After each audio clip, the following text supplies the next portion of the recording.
day before yesterday and confirmed that there were some levels of threat, and essentially that's why the security detail and enhanced protection for parliamentarians were enacted over the last 48 hours.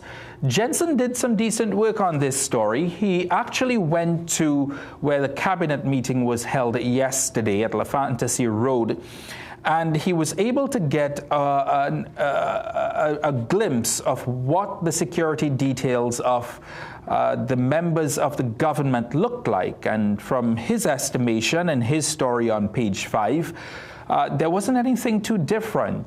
Two members of parliament would have showed up with security details, and the rest of them were either driven by their drivers or drove themselves to the cabinet meeting that would have taken place yesterday. So we're not entirely sure now. It cast doubt once more on what the TTPS, or at least sources in this instance, are telling us versus what Attorney General John Jeremy would have announced in Parliament on Wednesday. And the opposition has also questioned about the Attorney General's revelation on the national security incident and the beefing up of security for members of Parliament. They're also asking about the threats as well. Lots to unpack when it comes to these threats, and I can tell you that we'll be talking to renowned criminologist Dr. Randy Sipasad in a short bit about this story, because the national security matters for another week continues to be at the top of the agenda for the UNC government. It's one of the top priorities that they would have seen from the campaign trail of April 2025, ultimately having won the election on April 28th. And for the first year in office, the UNC would have grappled with this issue of national security on many levels, not just our children, but also with homicides. The murder toll as of this morning, according to the Trinidad and Tobago Guardian newspaper, stands at 133. That's 133 for the year so far. National security remains top of the agenda. And if there are differing accounts for something as important as what the Attorney General would have spoken about, and by the way, virtually the same statement that the Attorney General would have made on Wednesday in Parliament regarding a threat to MPs and a heightened risk, that's what landed us in a state of emergency the first time around. You would remember. It was a threat to members of Parliament that landed us in a state of emergency the first time around. So we continue to follow this story. We continue to ask the questions, especially the contradictory elements of these statements that have been made. Who's right? Gary Griffith, the former police commissioner and former national security minister, is quoted in today's Trinidad and Tobago Guardian newspaper as also saying, why reveal those threats? You shouldn't have revealed those threats. It's a matter of national security. So there are so many differing accounts. I'm really glad that the TNT Guardian newspaper was able to get such a wide cross-section of views on this very topical issue. On the front page as well, we have several other very important stories that we're following, including the opposition taking issue with the composition of the landmark TT board. You can read about that story. In the search for 2-year-old Angelo Tobias, more tragic news in Tobago, where a 3-month-old baby was found unresponsive and ultimately dead as well. And 5 men have been freed of murder. Let's check out the back pages of the TNT Guardian newspaper as well. Hans de Veens has found issue with the Minister of Sport and Youth Affairs being absent from the sport company meeting. He's the Member of Parliament for Diego Martin West, and he wants the Sport and Culture Fund Board to be appointed as soon as possible. So the Diego Martin West MP is calling for the immediate appointment of the Board of Directors for the Prime Minister's Sport and Culture Fund, which operates under the Office of the Prime Minister. And in many ways, what I'm what he's saying is that you may not be able to fund some of these sporting activities, some of these cultural activities, but essentially what you will be able to do for some of those activities that you are unable to fund, you will be able to go through the Sport and Culture Fund, as has been done many times before. Certainly, though, it was not a good look for the Sport Company of Trinidad and Tobago to call all 15 national sporting organizations under its ambit on, was it Monday night or Tuesday night, and then not have the Minister of Sport and Youth Affairs show up at such an important gathering. It doesn't look, I know that there is a meeting scheduled for June 3rd, but this is one of the most important meetings that you'll have. Why? Because Sport Company oversees and funds sporting organizations like the NAAA. Who does the NAAA produce? The NAAA produces our next Olympians, produces our potential Olympic medalists. Cricket is also funded under Sport Company. The cricketers, we hope, will win the CPL. The cricketers, we hope, will win the Regional 4-Day competition. The final starts on Sunday. The cricketers, we hope, will make the West Indies team. Football. We all love football. It's the most popular sport in Trinidad and Tobago. We just got knocked out of a World Cup campaign. What is our plans going forward? Just isn't a good look to have a minister absent, and not only absent, but not speaking on the pertinent issues with regarding our sport. And more so, to have NGBs, National Sporting Organizations, literally come out of a meeting and look a camera in the eye of a media and candidly say, without diplomacy, without trying to sound nice, without trying to posture to the Ministry of Sport and say that sport in this country is suffering, sport in this country is under threat, and essentially sport in this country is dead. It's very, very difficult to digest for any sporting lover. Let's take a look at the briefs as well. We've been following this story with Tobago and Belize advocating for tourism governance beyond party politics. And the Tourism, Antiquities and Creative Industries Secretary out of the Tobago House of Assembly, Zarisha Hackett, was making the point, at least I read her story online yesterday, she was making the point that good ideas should transcend political parties changing. So if the UNC government has a good idea for tourism, or any idea really, it should transcend if they are to leave office in 2030, the next government should also be working on those, and that's something that we hope for. Very quickly, I want to look at a story on page 8 this morning. Akash Samaru has written this story, and it's an important story in the context of what national security that we've been talking about, and I will talk with Dr. Andy Sipasad about it. The government has passed the bill to expunge minor criminal records. So the official name of the bill is the Criminal Records Bill, Rehabilitation of Offenders Bill. And importantly, this is important because to qualify to have their records expunged, an individual will have to receive either a sentence that does not involve jail time or prison time of 3 years or fewer. So if you're a convict and to be able to be eligible for this, you would have had to receive a jail time of 3 years or fewer. And then you will go before a board that is set up. You'll be able to apply to have your criminal records expunged. And this doesn't include murders. This doesn't include many different categories, including murder, kidnapping, sexual crimes, wounding with intent, gang-related offenses, or major firearm and drug trafficking offenses. So this is an important story on page 8 for us to explore. What are the ramifications and the consequences for this? There'll be both sides of the divide. We will discuss with Dr. Randy Sipasad, who joins us next on The Morning Brew. Stay with us. It's Friday morning. We're going to have a great time.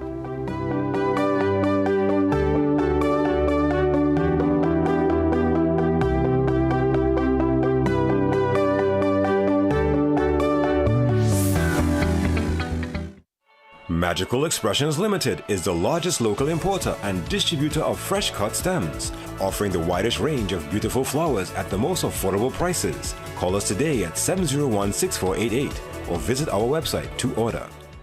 Love Mum with a gift from PRW Enterprises. Huge sale on smart TVs as low as $1,150. Give Mum an HP laptop for $3,000. Samsung A9 tablet, $1,199. Robot vacuum only $1,299. Bluetooth party speaker $2,500. MSI 21.5-inch monitor only $850. Call PRW today at 285-9779.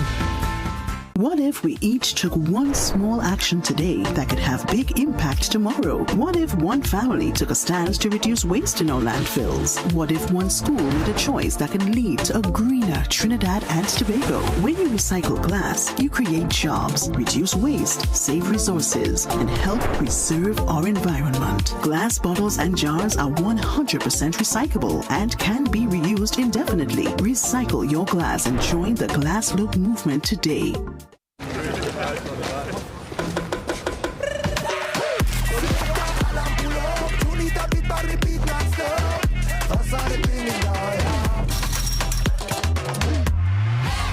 Lucozade, bring the energy.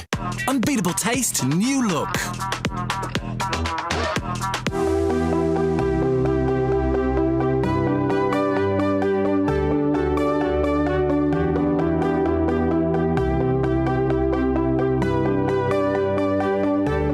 Very happy Friday morning wherever you're watching us from, especially if you are on the move trying to get dressed and get out of the house for the final work day of the work week. Some people might be leaking over into the weekend in terms of working. Our thoughts are with you, and we also wish you a great weekend as well.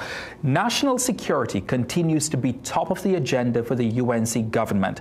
Homicides up to 133 this morning according to the TNT Guardian's count, and so many other disturbing national security matters on the agenda for us to talk about. I want to welcome back to the program criminologist Dr. Randy Sipasad. Dr. Sipasad, good morning and welcome back to the program. Happy to have you. Hi, good morning and thank you for having me. I want to focus in on the Trinidad and Tobago Guardian's top story this morning, asking what threats apparently opposition members in the dark, some TTPS sources that we have also spoken to are in the dark. I want to start by asking you, for the second time in a month, we have seen a sort of contradictory, although the police commissioner did give TNT Guardian a comment on this matter 2 days ago, we're now seeing some contradictory remarks between Parliament, the parliamentarians, and the TTPS. Does this undermine our national security? I would say no. I don't expect that the Commissioner of Police as well as the AG would fabricate information about a threat.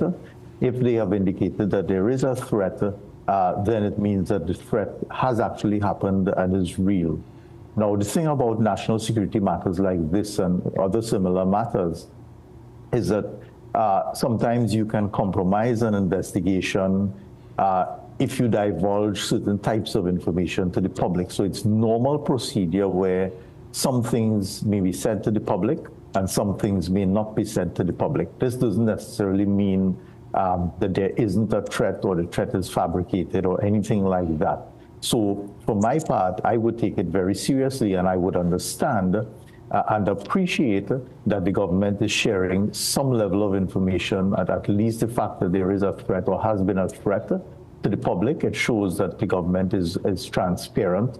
But at the same time, I understand the need for confidentiality and for withholding certain types of information. And I'm sure, that when the time comes that certain other details could be released, that more than likely they would be released to the public. I understand what you're saying, but it's sort of also, my colleague Jensen Levent was outside where the cabinet meeting, La Fantasy Road yesterday, where the cabinet meeting, Diplomatic Center, where the cabinet meeting would have been held. And from his observations, he didn't see that heightened level of security that would have been spoken about. Does that concern you? No, it actually doesn't, because the thing is, security doesn't have to only be visible.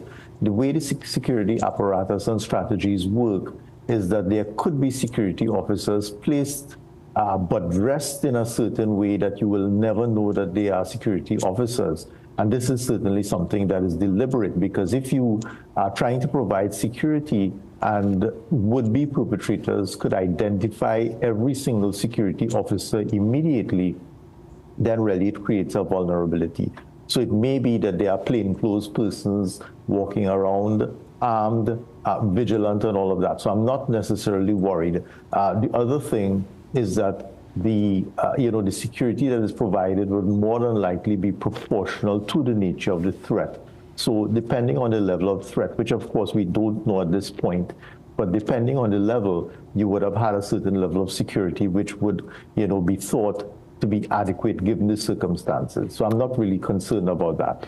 I'm staying on this topic for one more question because it's important. Earlier this week, Port of Spain North St. Anne's West MP Stuart Young would have written to Police Commissioner Alistair Guevara, almost encouraging him to interview Defence Minister Wayne Sturge on his comments in Parliament that he supposedly has information on this triple murder in Belmont that would have occurred just over a week ago. Given the volatility of this situation, we haven't really seen progress, or at least we don't know of progress. We haven't been told of progress in this case. Given those comments in Parliament, is that something that the police commissioner should be realistically looking at? I don't necessarily think so. And this is just my humble opinion. The thing is, sometimes things are said in Parliament, and the nature of Parliament and the nature of adversarial politics. Sometimes something could be said depending on the context, but taken slightly out of context. And I feel a bit that this may be one of those circumstances. I don't see any member of Parliament having pertinent information to, a homicide or multiple homicides, and not sharing that information. So I'm not too very concerned about that particular issue. We haven't had updates on the triple murder in Belmont. We haven't really had an update either on the progress of the investigation into the missing firearms and ammunition at the municipal office in San Fernando, as well as the unfortunate death of Anushka Eversley, Corporal Anushka Eversley. We do know that these investigations take some time, but should we also be concerned that we haven't had breakthroughs in these cases, or at least particularly the one in Belmont, just over a week later? Right. So there's a distinction between having a breakthrough in a particular case and that information shared with the public. All of these cases are really fairly recent cases, and I'm sure that the relevant authorities are doing the necessary investigative work that is required. But again, with sensitive matters such as these, to divulge every bit of information or to keep the public updated every step that you go quite often can compromise an investigation, because if you're following certain leads and you make that information known, then would-be perpetrators could start to cover their tracks in a way that you might never actually find them. So it's not very concerning, again, at this particular point, that we are not getting, let's say, more frequent updates on these things. It certainly does not mean that nothing is actually happening with respect to these particular incidents. I want us to talk a little bit about the Criminal Records Bill 2026. That is the Rehabilitation of Offenders Bill, which was passed in Parliament yesterday. And just for the benefit of our viewers and those who just joined us, I want to just recap a summary of what this bill actually entails. So please just bear with me for a second, Dr. C. Prasad. So to qualify to have their record expunged, an individual must have received either a sentence that does not involve jail time or a prison term of no more than 3 years, followed by a crime-free rehabilitation period lasting between 3 and 10 years. Those convicted of serious scheduled offences, including murder, kidnapping, sexual crimes, wounding with intent, gang-related offences, or major firearm and drug trafficking offences, as well as those who served sentences exceeding 3 years, are strictly excluded. The process requires eligible persons to apply to a specialized criminal records board, which reviews their background and evidence of good character before officially marking the conviction as expunged from public-facing records. Can this this bill help as we try to move towards a more just society? So this is a very, very important piece of legislation, and it's something that I would say is long overdue in the case of Trinidad and Tobago. So at the heart of it is that persons who have committed non-serious offenses, and the bill clearly defines what those are in legislative terms. So if you have committed an offense, but there isn't a jail term to be served, it clearly implies that it's a non-serious offense. And the cutoff point, even if a jail term is served, is 3 years. So when you look at our sentencing handbook, you would realize that many very, very minor offenses, could be traffic offenses, non-payment of maintenance, very, very minor offenses could attract penalties sometimes in excess of 3 years. So what you're really saying in essence is that persons who have committed very minor offenses and who have stayed crime-free for certain specified periods of time, 3 years in some cases and up to 10 years in some cases, could have their records expunged. Now, this particular move is really, really important because unfortunately what happens is when you have a criminal record, it hampers you in many, many ways. It creates not just a stigma, not just a possible label, but it actually hinders you in terms of employment, in terms of promotion, in terms of getting, visas for travel to many countries, etc. So the slightest conviction on your records, it could be a DUI or some other very minor things, shoplifting, etc., could actually put a lot of barriers in your way. And it's actually fundamentally unfair when somebody has served their time, they have paid their fine, etc., and they are now crime-free and have been crime-free for a certain length of time, meaning that they're really a law-abiding citizen. It's unfair really to continue to punish them, to continue to stigmatize them, because to do so really makes life harder for these persons on an ongoing basis, and by extension, other persons who are dependent on them, such as children, etc.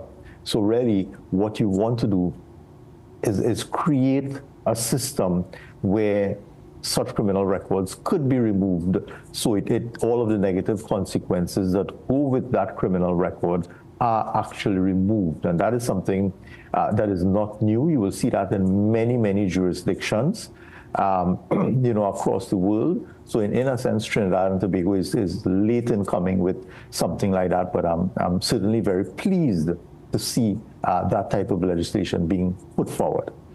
Are you satisfied with the procedure, the method by which the government has chosen for convicts to expunge their records after a 3 to 10 year term?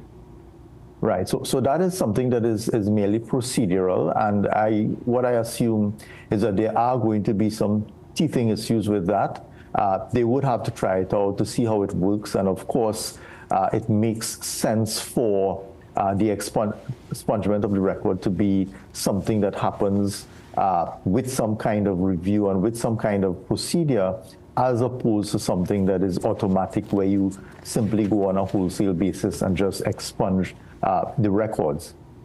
And I dare say this is something that there is already a mechanism for, not of course a mechanism that is as broad as this, but there are ways, one of which is getting a presidential pardon to have your record expunged. So you will see, for instance, the Mercy Committee processing persons who apply for presidential pardons, and some proportion at least of these persons would be the same persons who have committed very minor offenses. And by and large, you would find that the Mercy Committee would recommend to Her Excellency that such persons be granted an unconditional presidential pardon, which among other things means that their criminal record would be expunged. Of course, the Mercy Committee will capture just a very tiny proportion of persons. So the net now has been widened considerably, which, as I see, is something good. So I'm not really, at this point, very worried about the procedure too much. I suspect they will pick up flaws in it as it goes along, and I'm sure that modifications could be made if necessary. I want to talk a little bit about the Victims' Rights Bill. I understand that it's before the Senate today, but forgive me if I'm wrong, because I do have to check the Parliament website, which I haven't for the morning as yet. But anyway, this is also an important piece of potential legislation. It aims really to give justice, or at least enhance the justice system, which will, with regards to the treatment of crime victims across Trinidad and Tobago. How important is this in the context, Dr. C. Prasad, that we always want the perpetrator of the injustice to face court, to be charged, to serve time in whatever regard, without really ever, I will go as far as saying, forgetting the victim in the matter? So you're quite right. And again, this for Trinidad and Tobago is another landmark piece of legislation, which in my mind was very, very long overdue. If you're familiar with how the criminal justice system works, or if you've ever been a victim of crime, you'd realize that the victim plays very, very little role. The victim has very little power. In fact, as you put it, the victim is almost totally neglected in the criminal justice process. So really, what this does is that it gives the victims certain rights in terms of the right to information, the right to the way that they're treated, even the right, to issue a victim impact statement, etc. So the victim really is put front and center when it comes to the process, and has a lot more power when they become a victim of crime, including the right to restitution, including the right to some kind of compensation and all of that. So it's something that certainly is long overdue. It's very, very well crafted and very carefully thought out. You will see similar legislation in other parts of the world. So again, Trinidad and Tobago is very late in coming with something like this, but it really truly enhances the rights of victims and modernizes the criminal justice system, so to speak, when it comes to the role of victims in Trinidad and Tobago. Yeah. And I was right, by the way, both the lower house will sit at 1:30 p.m. and the upper house will sit from 10 a.m. piloting this very bill that you and I are talking about right now, by the way.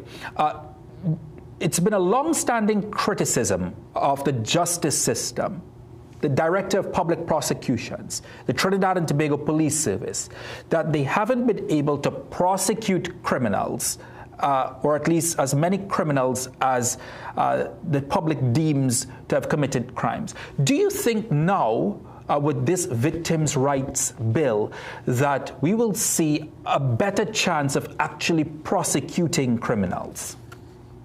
I think that the answer to that should be yes, but certainly I would treat it as an empirical question where we would have to wait and see. Because the thing about it is that in the past, with victims on the sidelines, so to speak, you will find that sometimes the system will frustrate them, they will lose interest. You would find that there isn't the level of attention paid to victims such that on the side, the perpetrators may come and threaten them or threaten their family, etc.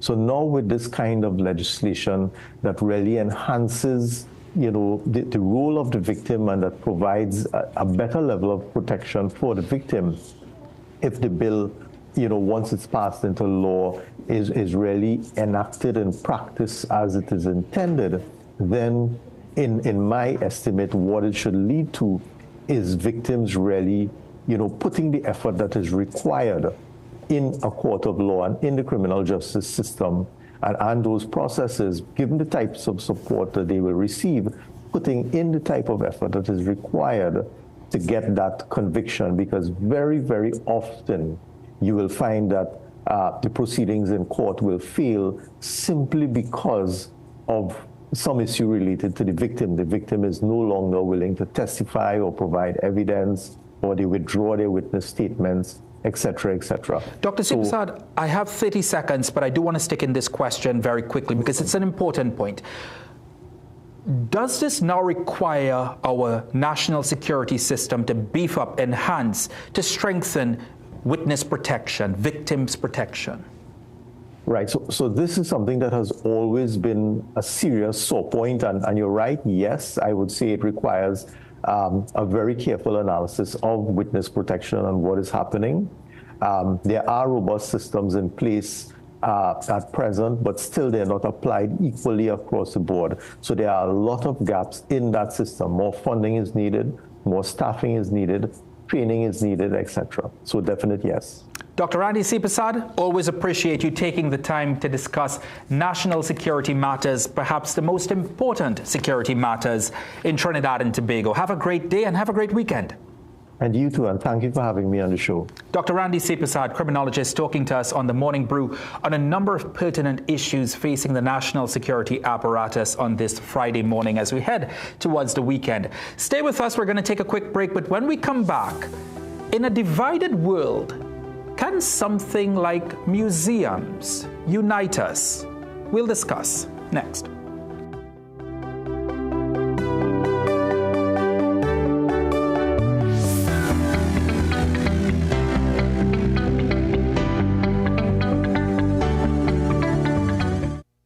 There's a hole in the bucket. Well, fix it, dear Johnny, just fix it. And while you're doing that, remember the roof is leaking, the house need painting, all those kitchen tiles need changing. So tell me, Johnny, what about the plumbing? The driveway needs paving. Plus, you promised to add a new room to the house. I find it's about time. Johnny, fix it. There has never been a better time for a TBLA home improvement loan. Call us today at 623-1501 or visit us at tblamortgages.com. Are you suffering from acute situations such as pain and sprains, arthritis symptoms, injuries from sports? Advances Flexi Joints, made and approved in the EU, is built to help. Pain relief, inflammatory action, regeneration and protection of connective tissue, and improve joint mobility. Designed with not one or two, but 7 scientifically powerful ingredients. Each vial of Flexi Joints increases absorption, allowing for more ingredients per serving than any tablet. Find Flexi Joints at leading pharmacies, Superfarm, and Pennywise. Okay, let me see you, Cherry Hill. Yeah, now take it back. Let me see you rock off, shake off, shake off. Let me see you rock off, rock off. Let me see you kick right. Now step forward, now step back. Lucozade, bring the energy. Rock off, unbeatable rock taste, off. new look. Shake off. Let me see you rock off, rock off. Heart disease is the #1 cause of death in Trinidad and Tobago, driven by 2 silent threats, diabetes and high cholesterol. But now there's a powerful ally, introducing Berberine Plus by Asia Nutrition, clinically proven to stabilize blood sugar and keep cholesterol levels in check. With 99.9% pure extract, you get superior absorption and real results. Available now at Pennywise and leading pharmacies nationwide. Berberine Plus, your heart deserves better. Really looking forward to getting out of here. Getting a proper meal and a hot date with that gal from Tim Hortons. Duncan? Hey, I need some help in here! Is he gonna be okay? Just help him.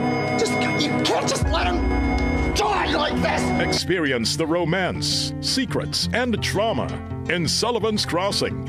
Wednesdays at 8 p.m. only on CNC3. Get the story first. Want to know what's happening in news, sports, or crime? Get the CNC3 app. As the story breaks, CNC3 is there giving you the story first on your mobile device. Be connected to the most trusted and reliable news source, CNC3. Access your world with just a tap. The CNC3 app. Download it today.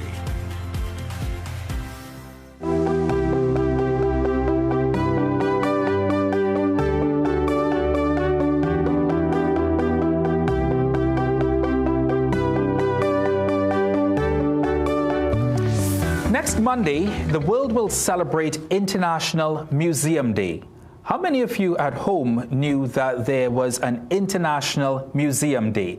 Well, if you're like me and you just found that out, you probably are very happy as well, because museums are something that we ought to cherish, we ought to appreciate. And I have 2 fantastic ladies with me to talk us through International Museum Day and how Trinidad and Tobago will mark that day come Sunday, as it's a Monday we're celebrating it on. I have with me Naima Muakil Zakuri, who's the president of the Trinidad and Tobago Alliance of Museums, as well as Kira Rup Singh, who's the Vice President of Trinidad and Tobago's Alliance of Museums.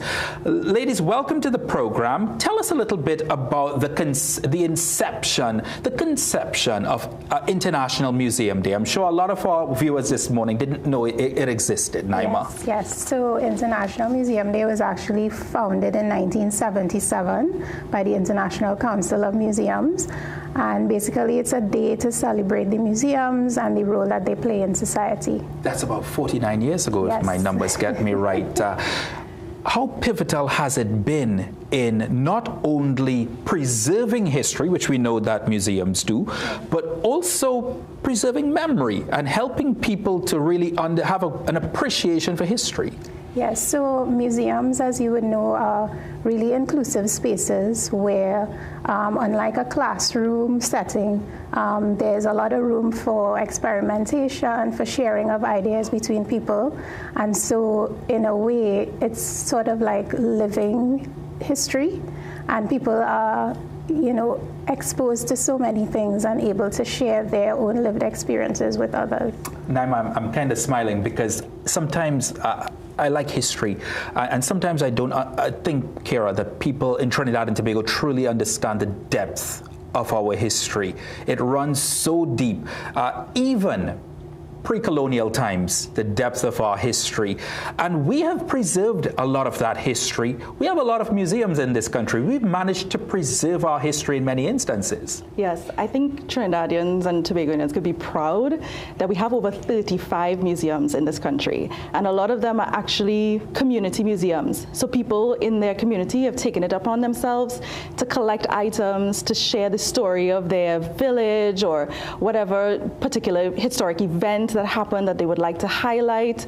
So it's actually really nice to see people doing it from the ground up in this country. And Naima, those 35 museums, you all have formed a Trinidad and Tobago Alliance of Museums. I must be honest with you. The first time I saw the idea of it and then ultimately the bringing it all together was on social media. Tell us a little bit about this new alliance. Okay, so the alliance is officially new, but it actually has been about over a decade in the making. So it was an idea that a few of us had over 10 years ago.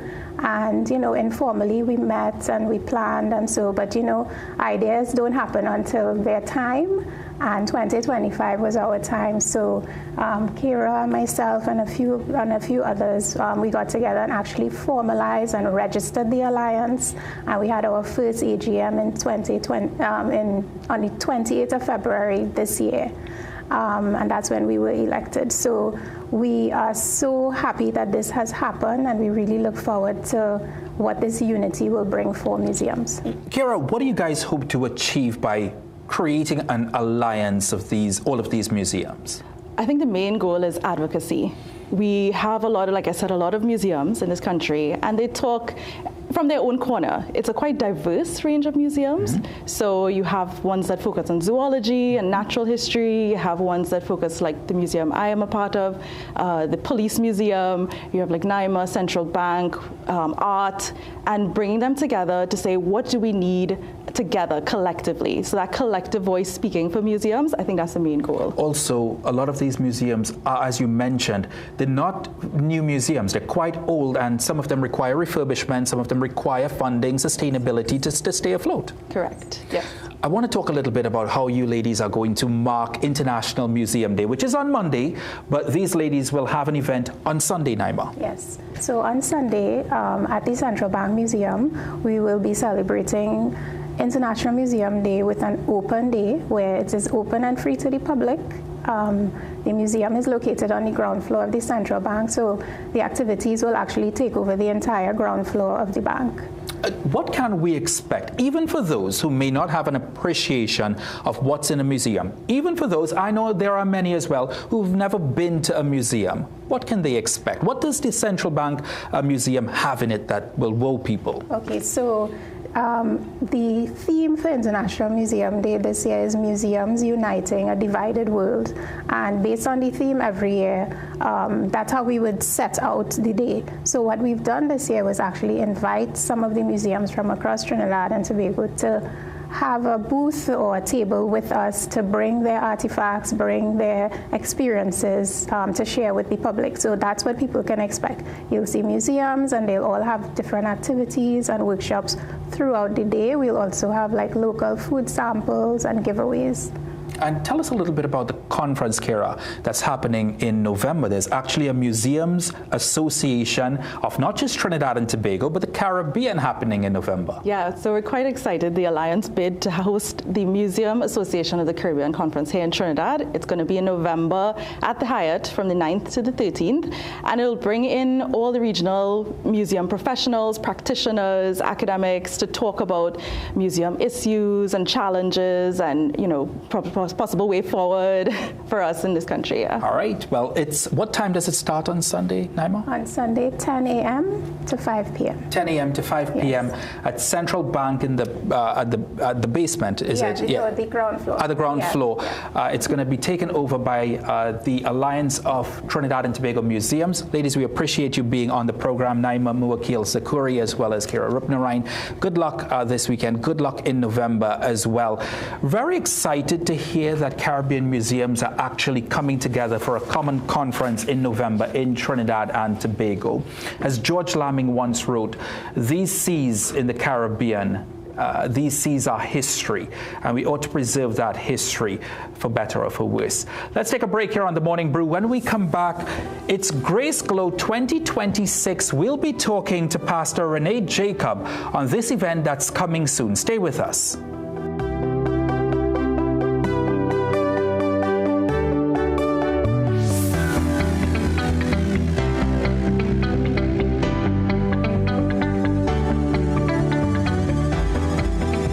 Ultimate gaming experience? Welcome to Phase 22 Gaming Lounge, where gamers of all ages come to play, compete, and have fun. Dive into your favorite games on PlayStation, Nintendo, Xbox, or race on our high-tech racing rigs. And experience the thrill of VR with PlayStation and Meta Quest. Our lounge is safe, comfortable, and perfect for everyone. When you're done, check out the latest gaming systems, accessories, and even Samsung and Apple phones. Visit us on the second floor of Gulf City Mall or call 786-2404 to book your gaming session today. Hey, man. Where are you? Okay. He said 5 minutes. Anyone want dessert? Maybe he's stuck at the office? Surprise! Not yet, Carl. Bro, I'm literally at the altar right now. Relax. I'm almost there. We're like the friend who isn't always late. You have the rings. CG United. Good like that.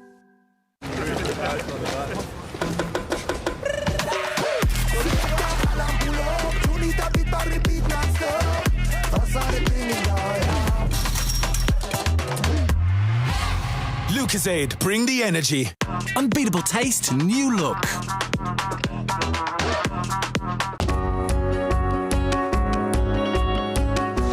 For me, people matter most. It's the same if you hail from Moruga, where I'm from, Mount Irvin, Scarborough, or Port of Spain. As a journalist, I'm focused on building that connection between Trinidad, the region, and the world.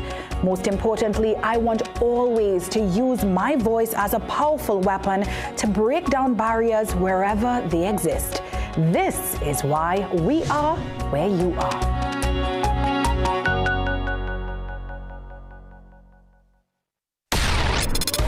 Filmmakers, producers, content creators, influencers, and recording artists. If you're looking to rent a versatile studio space with green screen, video wall, cyclorama, and more, look no further. GM Labs is here to make your dreams a reality. Located in the heart of Port of Spain on St. Vincent Street, GM Labs is your one-stop shop for all your creative needs with over 2,800 square feet to work with. Take your creative concept to the final product at GM Labs. Give us a call or WhatsApp or message us on our Instagram and Facebook pages at GM Labs TT.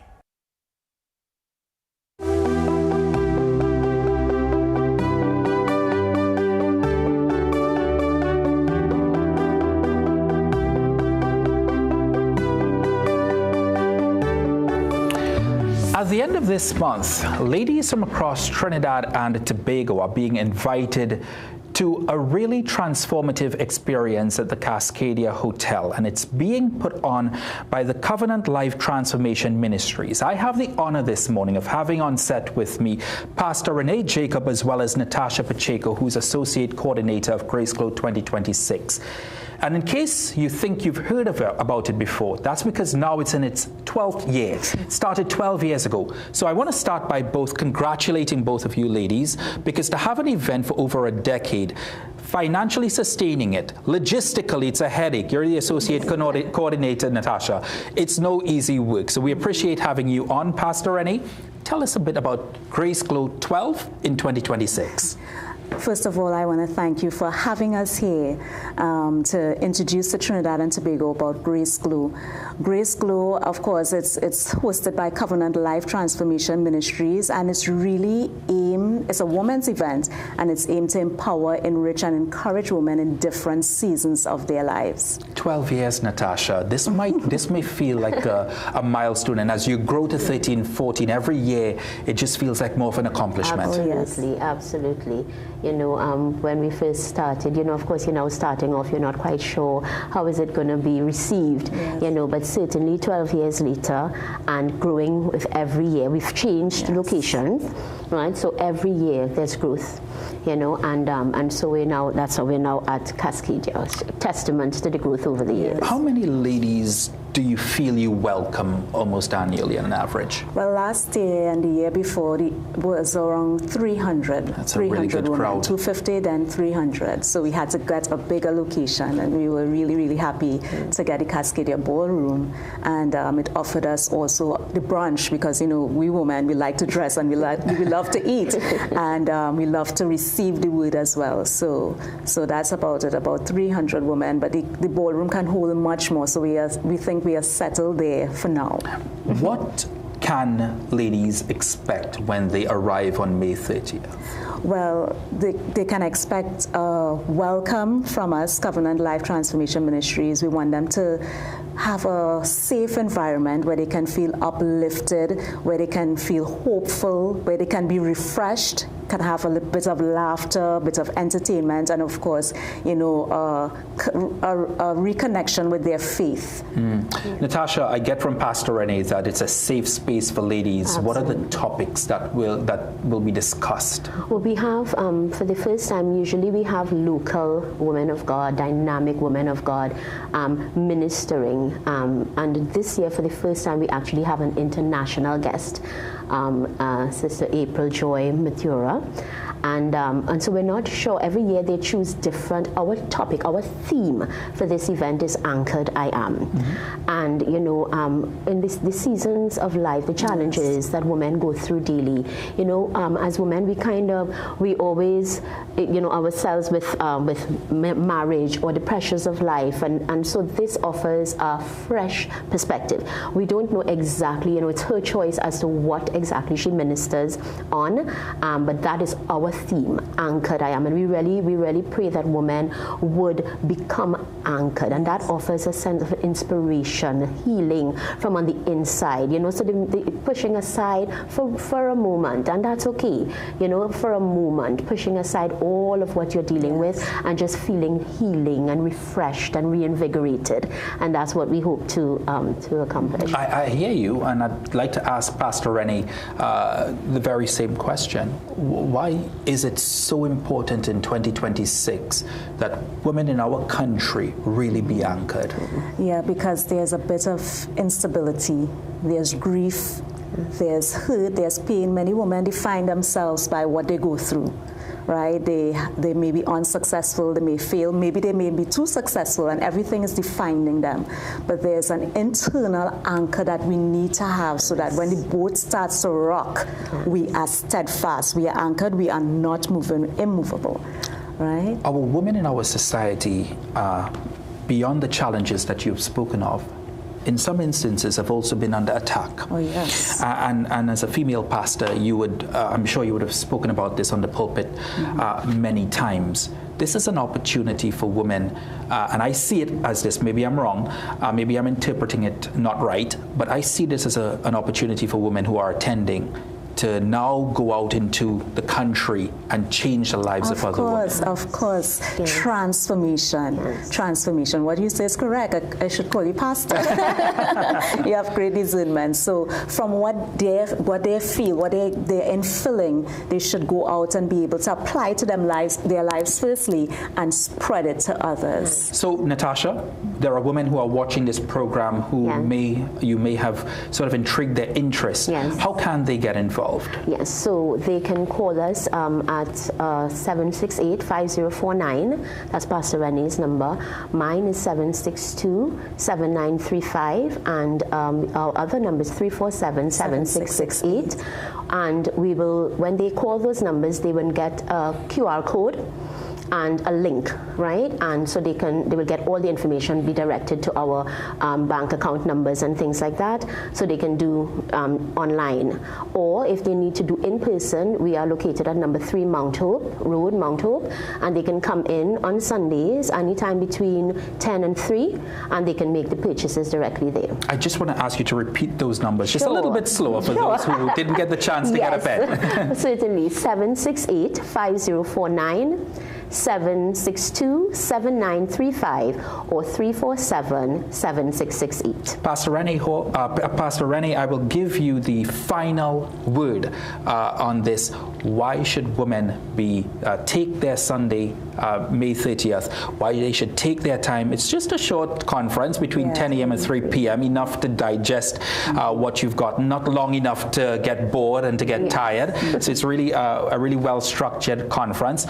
Why should women, I'll give you the final word, why should women really take this opportunity on Sunday, May 30th? Thank you. Well, it's actually Saturday, May 30th, which is good for us women, but it's an opportunity, and it's our prayer that women get connected to their faith, they increase their hope, and they be refreshed. They just simply be refreshed in this hectic world that we live in. It's an opportunity for us, and to connect, make new friends. We also have business tables around. They get to purchase things all one stop. A woman pastor advocating for the betterment of women in this country. Amen. Pastor Rennie, thank you very much for your service to our country and everything that you do. Natasha, appreciate you doing so much heavy lifting for this conference on Saturday, May 30th. Good luck, and we hope that it is a success. Let's take a break here on the Morning Brew. When we come back, we'll take a break for the 7 a.m. news. When we come back, we have so much more happening in the second hour of the Morning Brew. You won't want to miss it.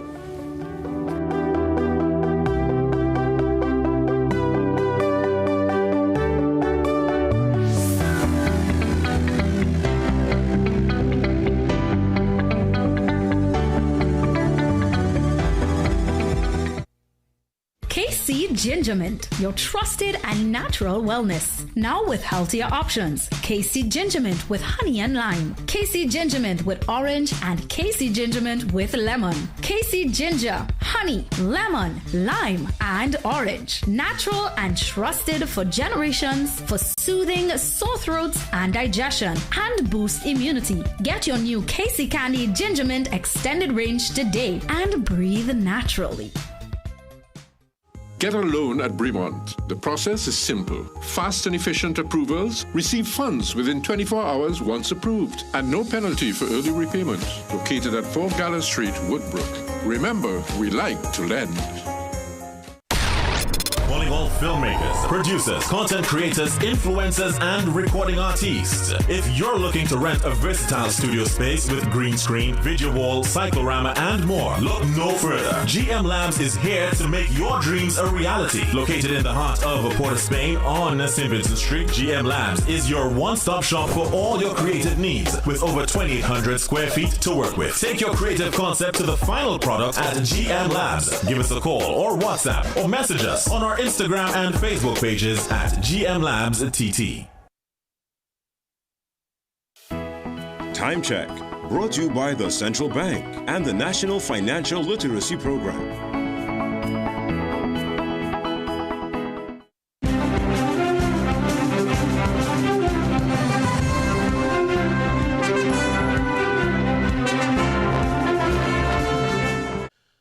A very good morning. I'm Akash Samaru with headline news on CNC3 and the TBC radio network. The opposition is denying the existence of a threat or any enhanced security measures in Parliament last Friday. And if there was one, Chief Whip Marvin Gonzalez says all opposition MPs who were in the lower house that day were kept in the dark. In fact, Gonzalez believes the government is fabricating a national security crisis to justify yet another state of emergency. It is nothing but a great and a grand deception being led by none other than the Attorney General of Trinidad and Tobago and bringing into play the Office of the Commissioner of Police. But former Police Commissioner Gary Griffith says the AG's disclosure of the threat has only intensified public fear. Concerned about its impact on the country's image, Griffith is demanding answers as to why such sensitive information was released into the public domain. He even questioned why Police Commissioner Alistair Guevara would report the threats to the AG and give him permission to disclose it publicly. This has been a problem even before myself as commissioner and after, where senior police officers seem not to understand that there are certain things you have to give to the public on a need-to-know basis. The public did not need to know this. The Oilfield Workers Trade Union says it is preparing its membership to take advantage of what it believes will be a major revival in TNT's energy sector. The union signed a trading agreement with management consulting firm Collective Energies Limited at Paramount Building in San Fernando. OWTU President General Ansel Roger said the partnership was part of the union's preparations for the proposed restart of the Petrotrin refinery and wider expansion in the industry. He said the union wanted workers trained and certified at the highest technological level to ensure locals benefit from new opportunities. Roger also claimed that there was renewed international interest in TNT's energy resources following the general election. He said the OWTU wanted to position itself and its members to be ready as multinational companies return to the sector. Well, stay tuned for another news update at the top of the hour and for comprehensive coverage in our midday news and major newscasts at 7 p.m. on CNC3.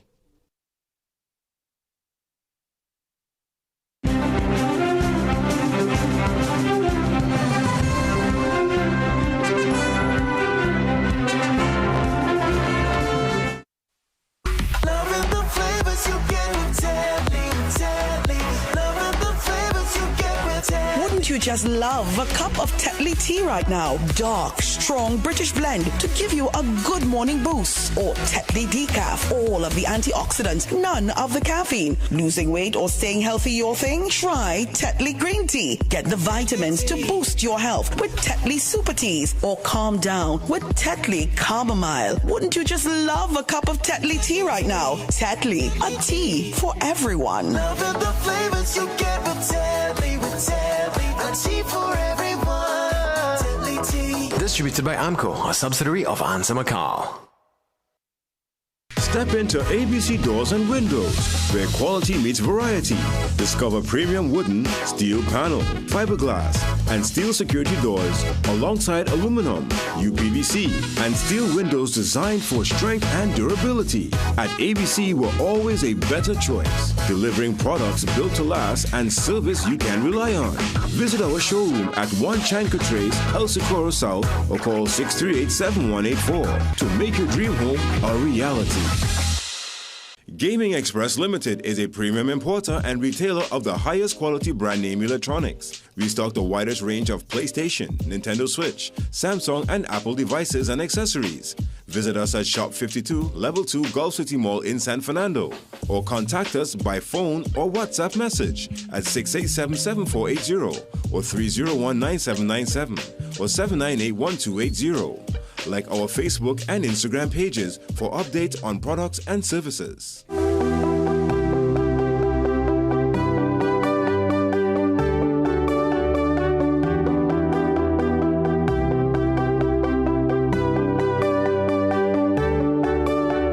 Back to the second hour of the Morning Brew. We're so glad you can join us on a Friday morning. If you're on your way out to the office, if you're off today, whatever you're doing, be safe on the roads. Have a great day. Have a great weekend. If you're working through the weekend as well, just go through it. You will get some time off at some point. But in the first hour, we had such a wonderful program so far. I hope that you were able to join us. We were able to discuss national security matters with Dr. Randy Sipasad, International Museum Museum Day happens next Monday.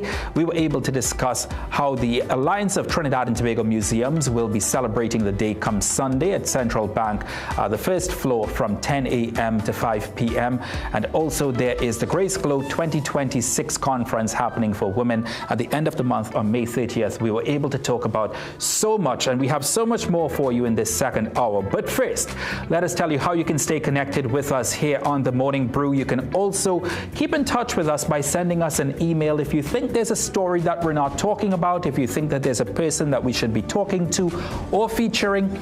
Write us an email, tmb@cnc3.co.tt. You can also reach out to our social media platforms. We're on Instagram, Facebook, as well as X.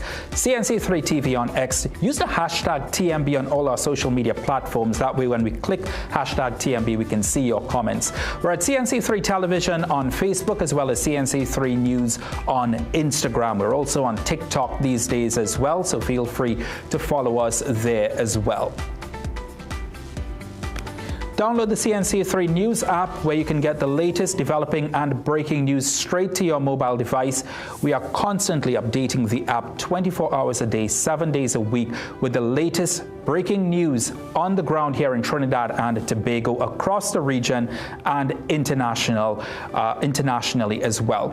Log on to guardian.co.tt as well for all of the latest news when it comes to Trinidad and Tobago and the wider region and internationally as well. It's Friday morning. We are on the cusp of the weekend. Let's give you something to take you through the weekend and something to think about while you're at it. From Thomas Edison: our greatest weakness lies in giving up. The most certain way to succeed is always to try just one more time. Our greatest weakness lies in giving up. Someone once said, "I want to see what will happen if I don't give up." Whatever you're pursuing, if it's a change in career, if you're pursuing better grades, if you're pursuing something material that you want to buy for your home or a vehicle or whatever, keep going at it, keep saving, keep working towards it, and don't give up. Let's check in with Sigoni Mohammed to see what's up with the weather forecast as we head into this weekend. Let's see what she has in store for us. Hi there, I'm Sigoni Mohammed with your daily dose of weather. Now it looks like we have classic weather conditions at this time. It looks calm outside, but our weather has layers right now. We've got Saharan dust haze moving through the general area. So that hazy look overhead means that the dust haze is still in the mix. If you're sensitive and within the sensitive groups, you need to take the necessary precautions where that dust haze is concerned and take care of your health over the next few days. We also have a tropical wave that's incoming. It's going to be moving over parts of the Guianas over the next few hours. As it moves westward, we could see an increase in cloudiness and some possible showery activity. So take note where that is concerned. But right now, what we do have in the forecast over the next few hours will be some more hot, hazy, and breezy conditions, even becoming windy at times, which is a stronger breeze that lasts a little bit longer. And you'll see the impacts and feel the effects of that when you're outdoors as opposed to being inside. So take notes where that is concerned. In terms of our temperatures, still warm. We have a consistent 32 degrees Celsius high temperature for both Trinidad and Tobago. At times that temperature will be fluctuating, so take note where that is happening, because our feels like temperatures will be approaching the upper 30s in this forecast period. Now remember that tropical wave I talked about? It means that by midday into the mid-afternoon period, we could see an increase in cloudiness and with it some showery activity taking us into the overnight forecast. If you're thinking about heading offshore now, conditions remain moderate, but we are expecting an occasional chop within the nearshore and sheltered areas where waves are around 1.5 meters in height. In the open waters, waves are approaching 2.5 meters in height. And don't forget, with spring tides still in effect due to new moon, beachgoers, fisherfolk, and even those of you who have a small craft, you need to exercise extra caution, especially around your high tide time. Our winds are picking up just a little bit as well, but the same direction holds. But we are advising you to be extra careful when you're heading offshore, especially with the spring tide event in full effect. So with that said, hey, be mindful of what's happening in your forecast and stay safe out there. That's a wrap from me.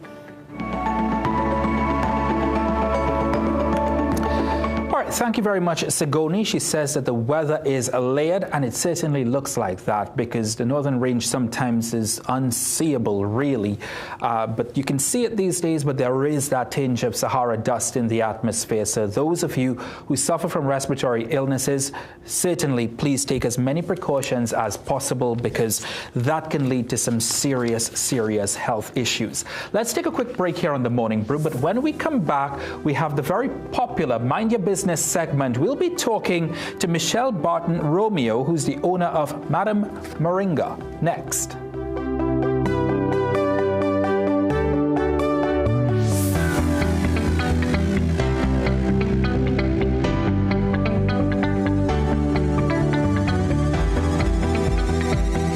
Need to upgrade to a better phone system? Contact the experts at Voice Outsourcing. In office or remote, our phone system allows you to take every call. Grow your bottom line by offering excellent customer service. Call 217-1895 or 628-8182 or email today.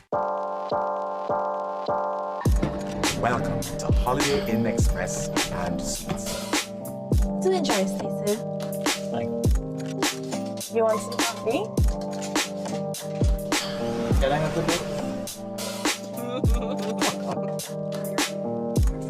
Perfect then. That's exactly what we need. Hey, the pool is this way. Whatever you're here for, we're here for you. Stay smart at the Holiday Inn Express and Suites.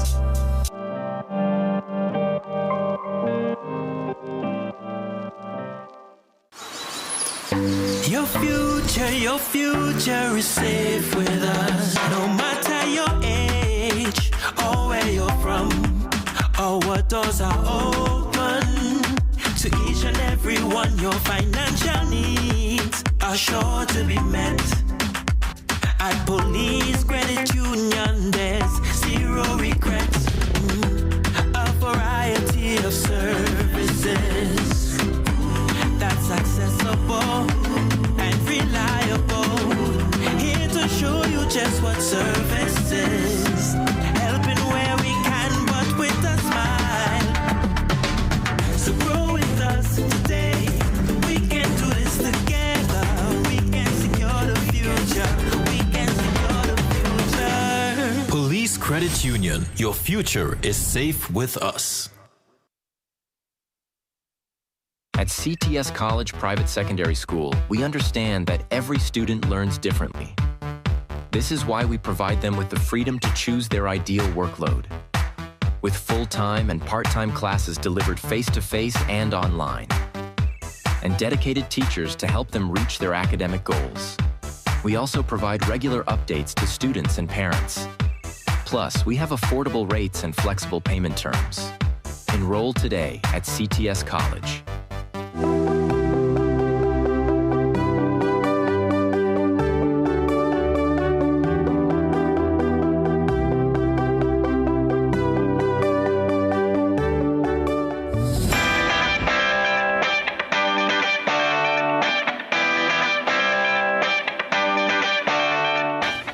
Welcome back to The Brew, everyone. Happy to have your company on a Friday morning. I want to welcome to the program Michelle Barton Romeo, who is the owner of Madame Moringa, and you might know that company at the cruise ship complex. Well, at the end of this month, specifically from May 28th to May 30th, Michelle will be hosting a Return to Garden Back to Eden Expo. Michelle, tell us a little bit first about the conception of this expo, but also why you named it Back to Eden.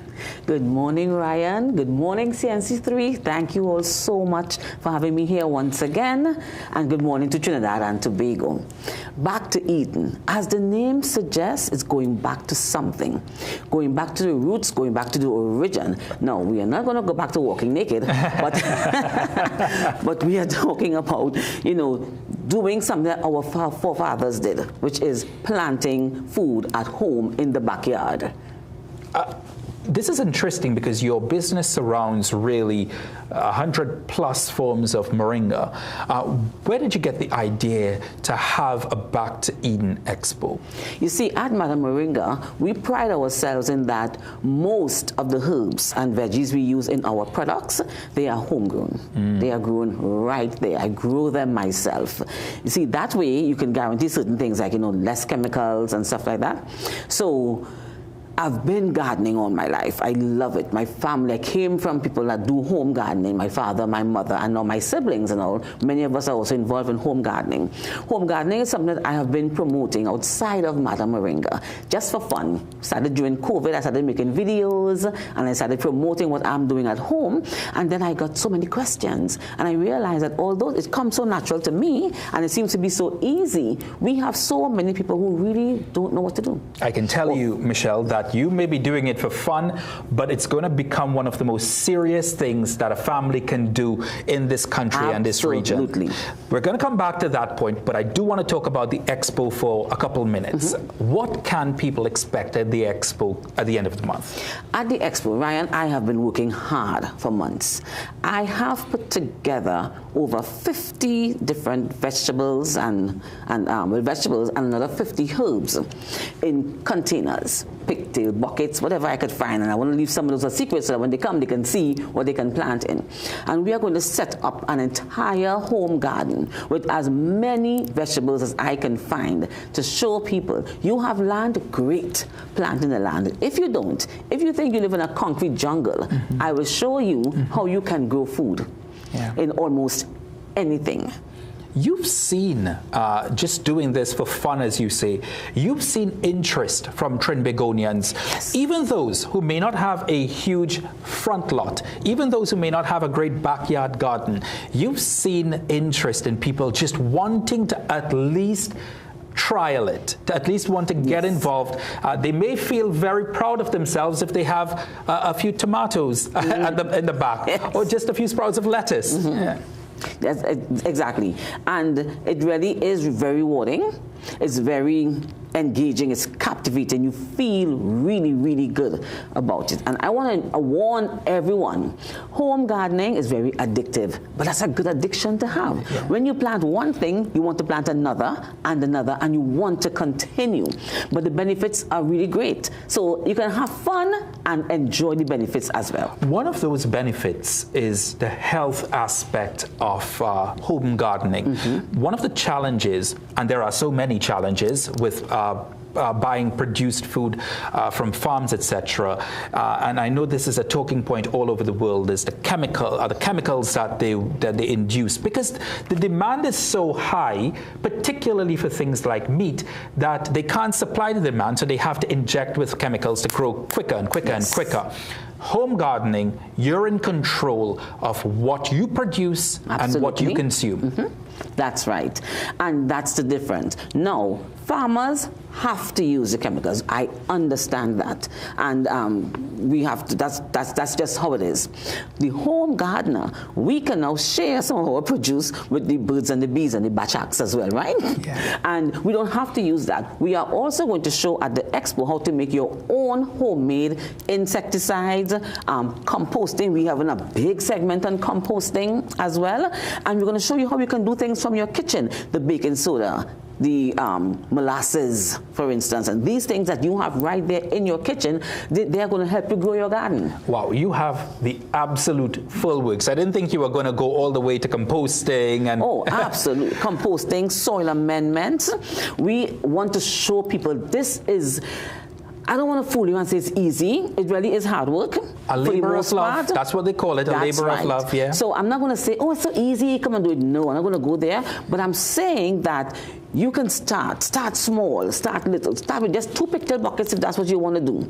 That's fine. And then you learn and you grow. Michelle, I think you were absolutely right a few minutes ago. It's not easy, but a lot of people at home who would like to do it or at least try it, they're going to find it addictive. Exactly. I can't have you leave without talking about this important aspect of food security.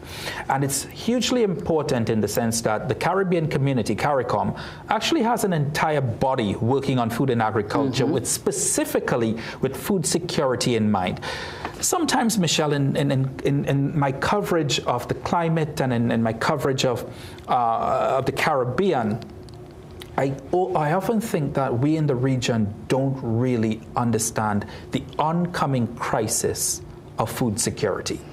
I think so. I think we don't. I think we take it for granted because right now we go to the markets and we can get whatever we want, you know. And it's not something. It's not like it's not a destination. Food security is defined as having all the food you need all the time, always.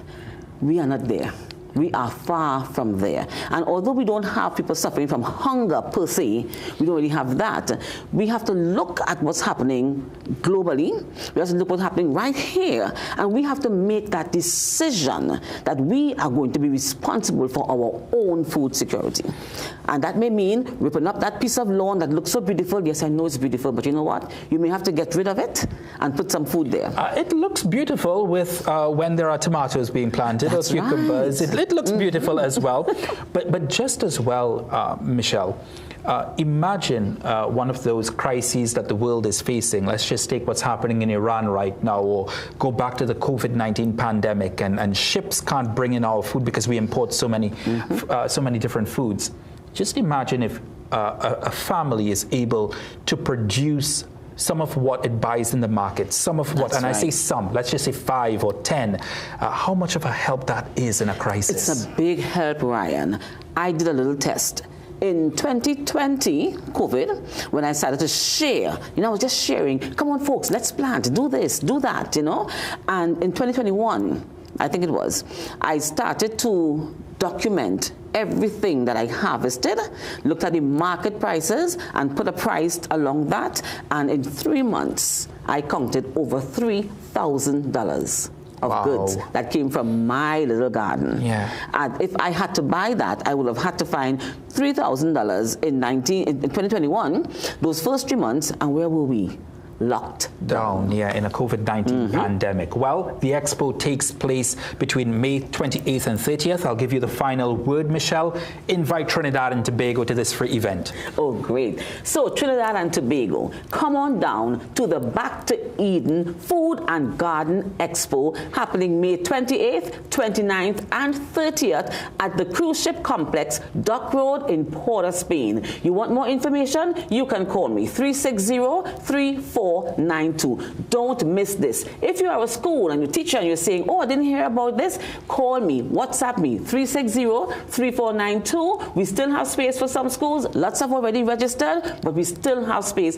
Bring your children down. We are going to show them as much as we can. Adults, come on down. You're going to learn about composting. You're going to learn about soil amendments. And we have lots of vendors. We have lots of food. We have experts, exhibitors who are coming to share with you how you can do this. And you can come on down. Back to Eden Food and Garden Expo. Michelle, you're a successful business owner. You're also a successful farmer. And I think you have a great voice for ads as well. Michelle Barton-Romeo, owner of Madame Moringa, thank you very much for being on the program. Thank you, everyone. And appreciate you coming back on. Let's take a quick break here on The Morning Brew. We'll be right back.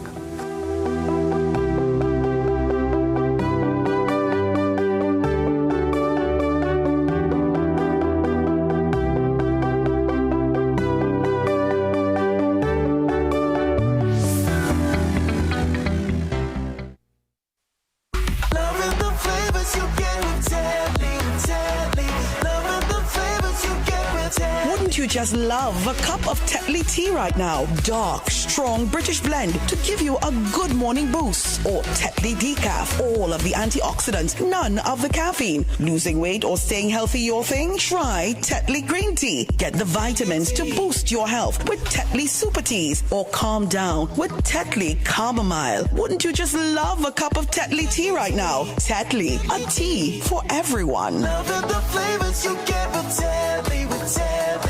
Tea for everyone. Tetley tea. This Distributed by AMCO, a subsidiary of Ansa McCall. Okay, let me see you, Cherry Hill. Yeah, now take it back. Let me see you rock off, shake off, shake off. Let me see you rock off, rock off. Let me see you kick right. Now step forward, now step back. Lucozade, bring the energy. Rock off, unbeatable rock taste, off. new look. Shake off. Let me see you rock off, rock off. Break out of the ordinary with Ansa Bank and enjoy faster returns. With Ansa Bank savings accounts, you earn interest monthly and keep what's yours. Pay no monthly maintenance fees, no point of sale fees, no ATM fees, and no digital transfer fees. Switch to a new way of banking.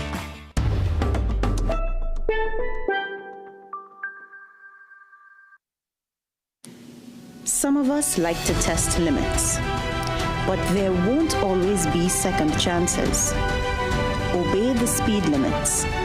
Maybe you don't value your life, but others value theirs.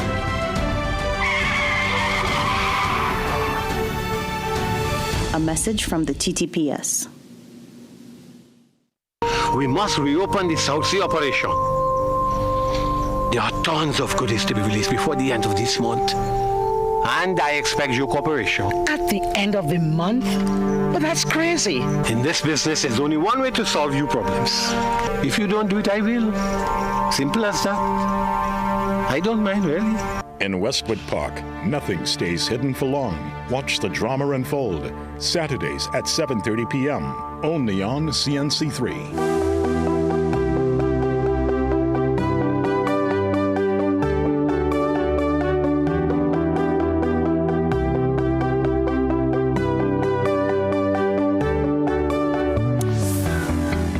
On the back of Mother's Day, which we would have celebrated on May 10th, last Sunday, so many tributes, so many wonderful things said about mothers, so many things posted about mothers. The challenge for our society, and for everybody really outside of our society as well, is to honor our mothers every day and not just make it a one day.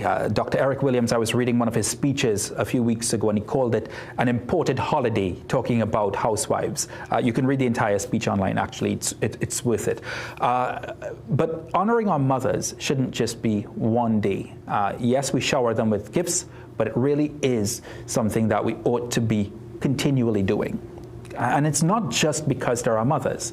It's because there are thousands, millions of people in this world who go through Mother's Day and go through life now without their mothers. And I'm lucky enough not to have that feeling in my life. But there are those who have to cope each year. My colleague Liana Maharaj did a really nice piece focusing on someone who lost his mother, Micaiah Gobin, but how he was able to keep her dream alive by starting a restaurant. Have a look at this story.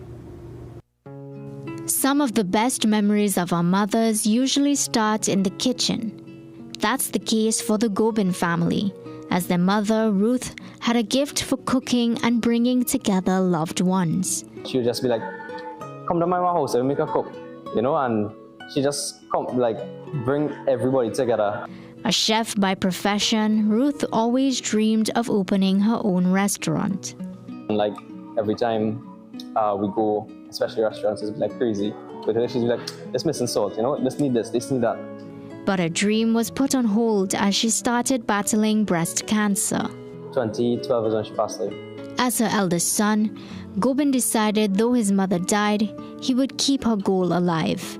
He took up the mantle, making her dream of a restaurant a reality. Well, I didn't know she had written down the recipes until after. She wrote it down before she passed away. And my dad gave my sister it, and my sister practiced it growing up. In February, that vision came to life when he opened Ruth's Restaurant in Warrenville, Cunupia. And while he manages the restaurant, for now, sushi is the focus of the menu. She loves seafood. And it had this one particular fish, which was moonshine. Like every time she just come home, like every week you would see like she make that 2-3 times a week, which is crazy. Gobin says, like his siblings, he wishes his mother was there every day, but he knows she would be pleased to see them carrying on her legacy. It's her dream now, you know, coming through her kids, and she would have a certain way she would probably want to decorate the place, you know, which I did try my best. This Mother's Day is especially difficult as Ruth is not here to see her dream finally come true. But Gobin continues to live with a hope. Liana Maharaj, CNC3 News. Thank you very much, Liana, for doing such a wonderful piece. We always see these lovely pieces every Mother's Day about the great mothers within our society, and all of that is great. We should honor and we should recognize and we should highlight those mothers. But I particularly like the fact that we focused on those people who really grieve, who really are saddened, who really want to see their mothers but don't have their mothers. That's a really important aspect of our coverage. And Liana, we appreciate you taking the time to do it. And we appreciate Mr. Gobin as well for also opening up himself and his family to that story as well. Let's take a break here on The Morning Brew. When we come back, we have the winner of the National Poetry Slam Competition 2026. Joshua Johnson will perform his winning poet. Ticket next.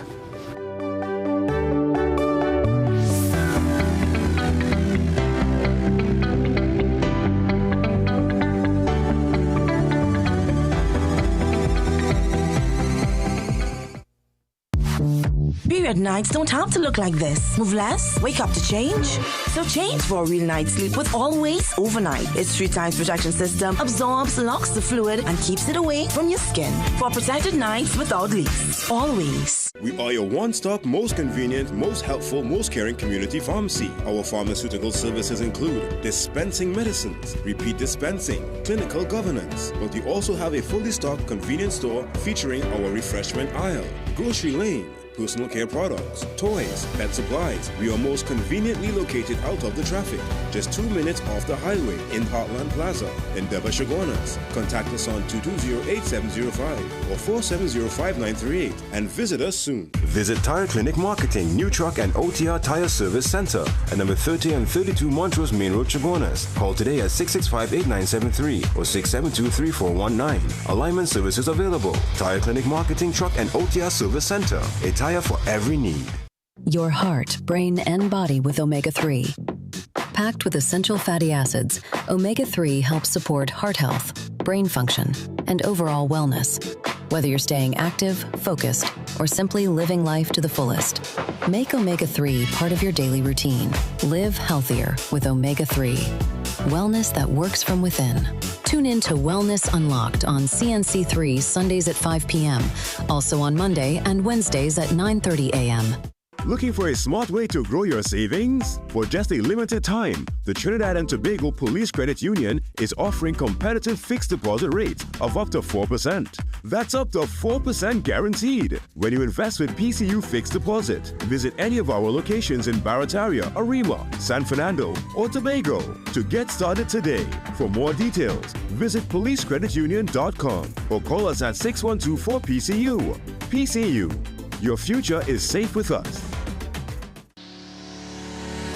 The fact that they ask the questions, those challenging questions that no other media house would ask. So, shed light on those things that are in the dark, those stories that no one else wants to cover. I grew up reading The Guardian, actually. It's a household name. About The Guardian, one thing that I like, the human interest stories have increased. See the investigative pieces on the human trafficking. I find that very interesting. You go more in depth. On sports, especially local sports, and that's one of my highlights for The Guardian. Yeah, I read in Guardian, and The Guardian started coming out, started working. I was a newspaper man. Could the stories that are being covered are well detailed and they get more facts Also, I think the editorials, I think they're doing a good job on this speaking in truths, and they're challenging the government to make things better. Me in particular, of recently, the last 2-3 months, I've been reading The Guardian. I'm seeing a lot of news about the neighborhoods and the communities, and I even saw my community featured, and I was proud. Oh, The Guardian. The Guardian? Guardian. Trinidad Guardian. The Guardian. The Guardian. Trinidad Guardian. The Guardian is my first choice.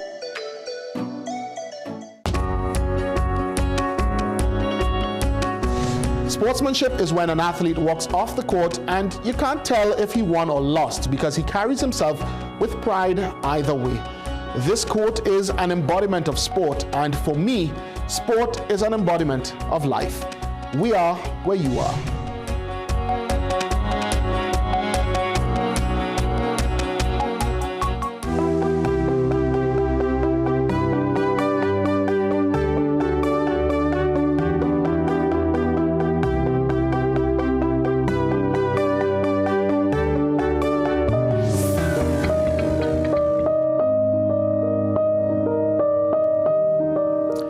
On this edition of the Poets' Corner, we have the honor of having the National Poetry Slam Competition 2026 winner, Joshel Johnson, with us. Joshel, welcome to the program. Thank you very much for being on the program. Congratulations on your victory. How does it feel? Thank you very much. It feels amazing, but also surreal. I don't know if the two things could exist at once. So I feel good, but I also feel like this is a dream. I'm still floating. When you finished penning your poem Ticket, right, did you feel that this is great, I have a good chance with this? I did feel great. I wasn't sure about chances because I was going up against 9 amazing poets as well. And me being basically an amateur relative to some of the more experienced ones, yeah, I didn't think too much about chances, but I had faith in my piece. I liked the piece, and that was most important. You call yourself an amateur. You've been writing poems for the better part of 3 years, I understand? Yes. What inspired you to start to go into literary poetry? Well, I think when you love something or you have an interest in something, it's only natural to try to do that thing. Like footballers like to play football often and things like that. So I got married almost 3 years ago, and for my wedding I would have taken the chance to write something for my wife for the reception part of things.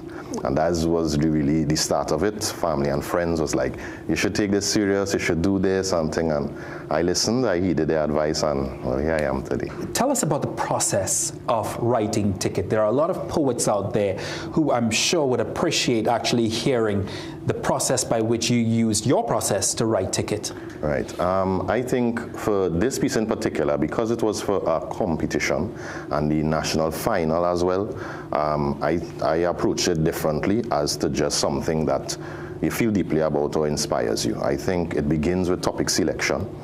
So your topic must connect with the people, because the voice of the people is the voice of God.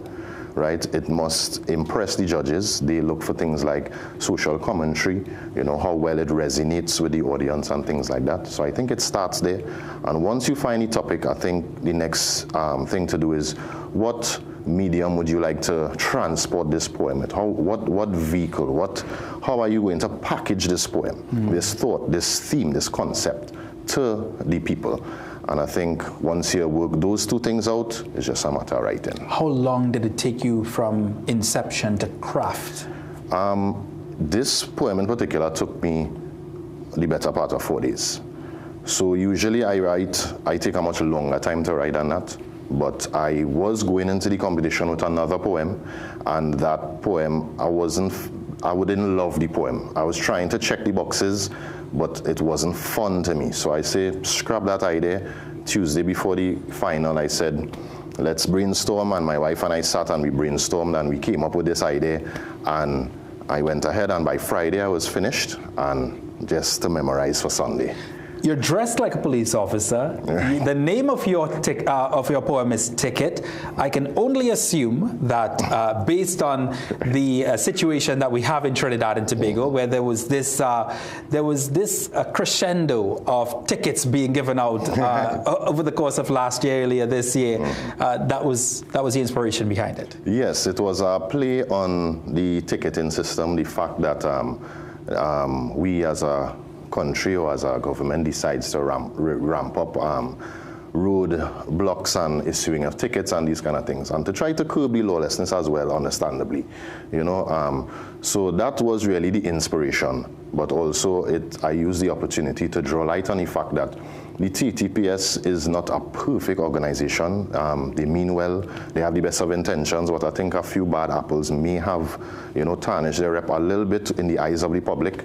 And I choose this poem to bring light on that as well. Just before we hear your poem, where do you hope to take this? You consider yourself an amateur, but now you've won the National Poetry Slam competition. Where do you hope to go with this? I hope to go as far as I can possibly take it, to fly the flag of Trinidad very high, to bring common and shared experiences to the people in a very Trini and digestible way. All right, Let's hear Ticket. All right. Good day, sir. I see you in a disabled parking space, but no disability parking permit on display. You know that's an offense, right? Let me see your license, please. If I know who's you, you know who's me. I is 1992 Corporal Johnson, one of Trinidad's last real officers. You see, my father was a police, like Papa before him. From morning, there's my calling. From conception, it courses through my system. My pulse poundeth with pride and patriotism. I play my part to make this paradise a better place. So once you break the laws of the land, I come in, ticket machine in hand, and I will machine everybody. I don't discriminate. Every creed and race find at an equal rate. No bias. I will pull on a Porsche or Prado and ask for license as though it was a Tindong Tida. So from them spaceships with features to the coconut vendor van, neither of them getting away, because every little bit of trash contributes to this lawless dump that we live in today. So you driving a Fielder or a Beamer is ticket. By my own sergeant or any senior is ticket. Use a political leader is ticket. Let how some ticket I really want to be given, like for trespassing, if you inhabit a home that is not yours, or for obscene language, for raw talk. Politicians who make pre-election promises then go back on their word. Illegal U-turn. Ticket. But my own minister could get a small thing. Now I know it have a charge for jaywalking, but I wonder if I could give him a charge for jay-talking. Ticket. You see, first citizens, for pulling out of a space with failing to indicate, that's a $25,000 mistake. Ticket. Plus for other fraud and financial felonies infringed upon the people, like the airport scandal, live sport, Clico, murders of Vinja Naipol, Dina Sita Hall, Asami Nagakia that was found in the Queen's Park. No judge, no jury, no justice for Joshua. This makes me wonder about this whole system we live in. We wrote off the rest of his life because he ran a roadblock. Fleeing caused him to go from fine to fatal. And woman Corporal Eversley, that one bother me bad. It make me feel like few of my brothers in arms drag the flag. And that is independent of the missing shotgun, the Glock 19, the 62 guns. This system leaking over time. It has several blown bulbs because I can't see the road ahead. I don't know when it's going and stop. Don't know what direction we go in. It's like we're not seeing the signs. No due care and attention. We bold-faced with we breath our lies. And that thick exhaust we give off is from burning black boys. And the media briefs is just excessive noise. And it don't have no spare. Nobody will inspect it. It's like the whole thing defective. I starting to realize that this institution whose ideals I've idolized all my life is imperfect and it's hurting. Because if the same standards subjected upon the citizens is what I stick with, then maybe the TTPS deserves a ticket. Anyway, sir, I didn't mean to take up too much of your time, but I know everybody deserves a little blight. So here's your permit, Mr. Philip. Go ahead. Yeah, no, take your time. Just wait, hold on. You don't have no car seat for that child? Take it. Joshua? Thank you, sir.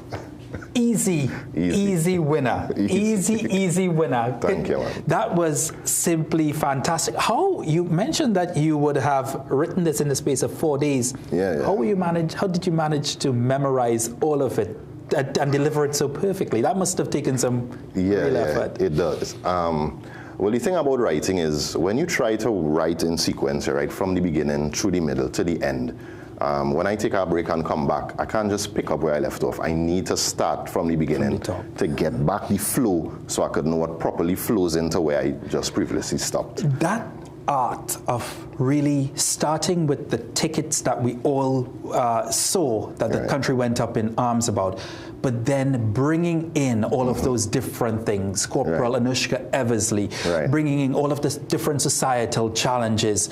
How did you manage to really, how much work did it take to really so fluently caress it in? Well, funny enough, not that much work, because it is something that I think we, including myself, feel strongly about. Is not like I have to do plenty research, look at plenty headlines. Is something that in your mind, as soon as you pull it up, what makes you feel uneasy about the TTPS, or at least certain members of the TTPS, their actions in the past? What has that lasting effect on you? And most recently would have been, unfortunately, Woman Corporal Eversley, as well as the unfortunate incident with Joshua Samaru. Josh L. Johnson, congratulations once more on winning the National Poetry Slam competition. Really appreciate you being on the program and delivering it. Let's take a quick break here on The Morning Brew. And as we always say as we head to a break, every creed and race will find an equal rate. That was an epic line. Thanks.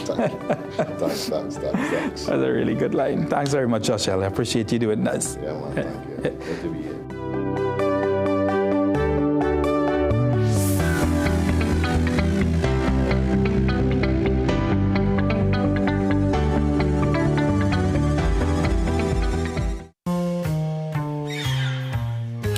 Things don't always go as expected. Be ready with Trinry for auto, home, business and group life. Call us at 800-TRIN or visit trinry.com today. Huge insurance premium.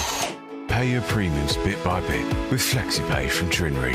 For more manageable auto, home and commercial insurance payments, call us at 800-TRIN or visit trinry.com today.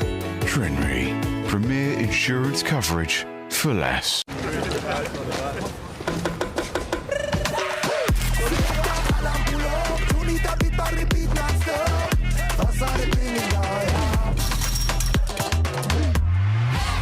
Lucozade, bring the energy. Unbeatable taste, new look. Food Basket Marketplace, Arima, Shogwana, Shafle, and Goville. Everyday low prices. Clean and white bleach, 950 ml, $15. Blue Waters Cran Water, 1 liter, 2 for $15. Hibiscus all-purpose flour, 2 kilograms for $15. Fox May cornmeal, 340 grams, $15. From fresh produce to pantry essentials and household items, visit Food Basket Marketplace, Arima, Shogwana, Shafle, and Goville. Food Basket Marketplace, where shopping is a pleasure and the price is right. Each day I ask myself, how can our country be better than it was yesterday? We all hope for a better society, but not many understand the power of their influence to change the world around them. A small act of kindness holds as much power as a camera, a mic, or even a seat in the parliament when it comes to achieving societal development. I understand that my purpose extends beyond being a mere observer. I am an active participant in shaping the world around me. From the stories I write to the newscast I produce, it is my hope that everyone is heard and understood. We are where you are.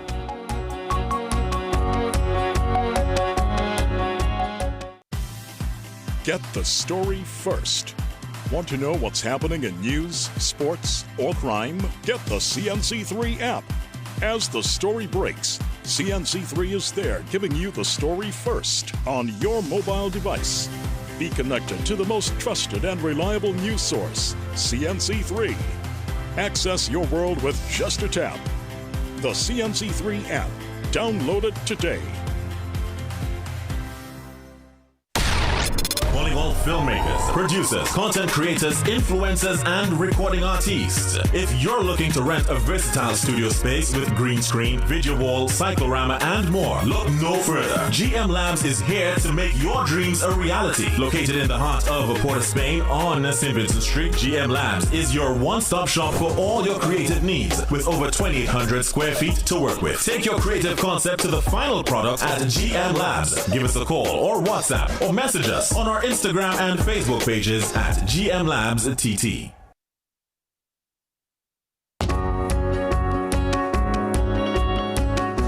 Sportsmanship is when an athlete walks off the court and you can't tell if he won or lost because he carries himself with pride either way. This quote is an embodiment of sport, and for me, sport is an embodiment of life. We are where you are.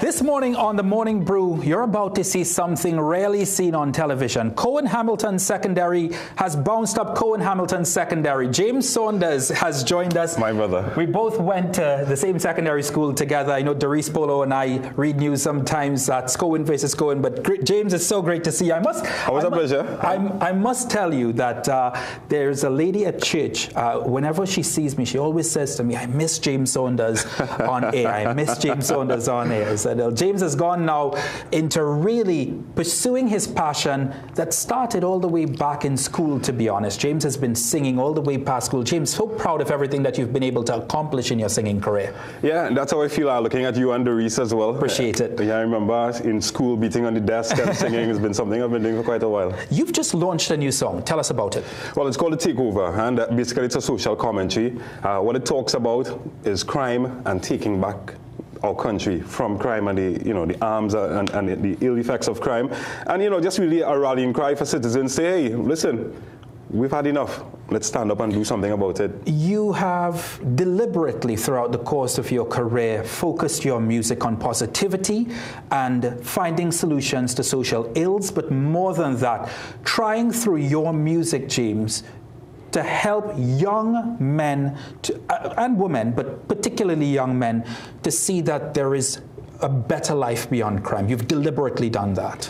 Yeah, because, the themes of my music, faith, hope, and love. So I'm very intentional and very deliberate when it comes to, spreading messages that, resonate with those themes, and, to really inspire people, because music is a great canvas, it's a great tool, and in the right hands, it can evoke the right change, and I believe that I'm doing that. Sorry to cut you in.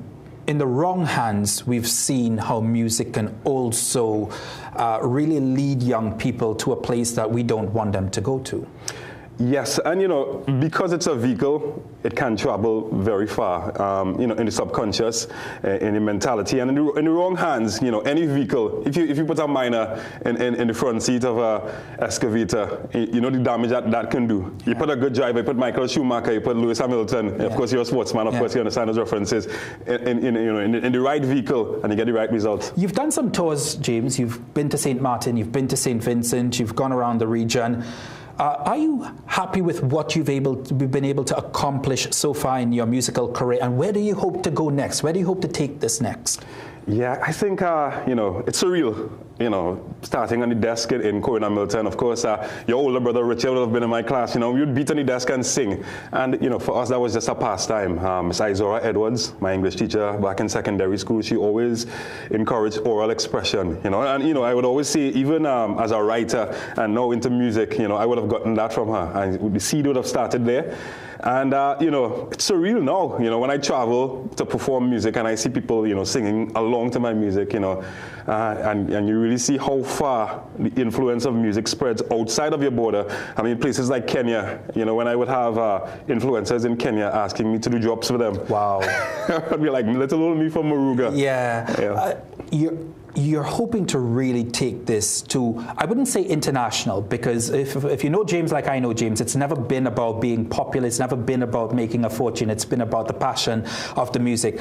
You're about taking this positivity, spreading this positivity beyond the region. Yeah, it's just about exploring the gift. You know, I'm a man, you know, that, you know, I've got my biblical influences, you know, and it always speaks about the talent and multiplying the talent that you have within you. You know, I'm very ambidextrous when it comes to skill sets that, you know, and blessings that God has given me, talent that God has given me. And I intend to use all of them, you know, whether it be writing, whether it be presenting, doing commentary, or music, as I'm doing now, to use it to the full extent, and to really see how far I can maximize that. So James, there are a lot of people at home who will be very interested in hearing this new song. So we're going to give you the entire stage. You know, Trinidad and Tobago wants to hear your new hit. All right, Trinidad and Tobago, get ready.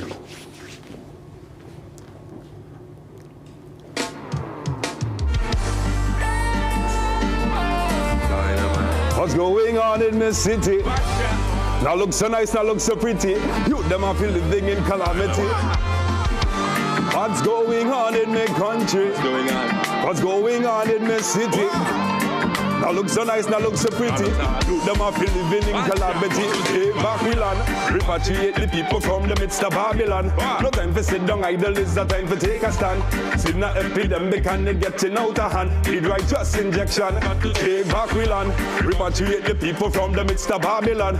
No time for sit down idle, it's the time for take a stand. Sin a epidemic and they getting out of hand. Cannot understand. Some of them live like if them got no vision, got no plan. Wake up every day from off them bed and hear my yarn. Not saying, Father, thank you for the breath them living on. Me don't know what them living on. Don't know what to say. Hate and unforgiveness in the order of the day. I man, I look out for you. You hurt me yesterday.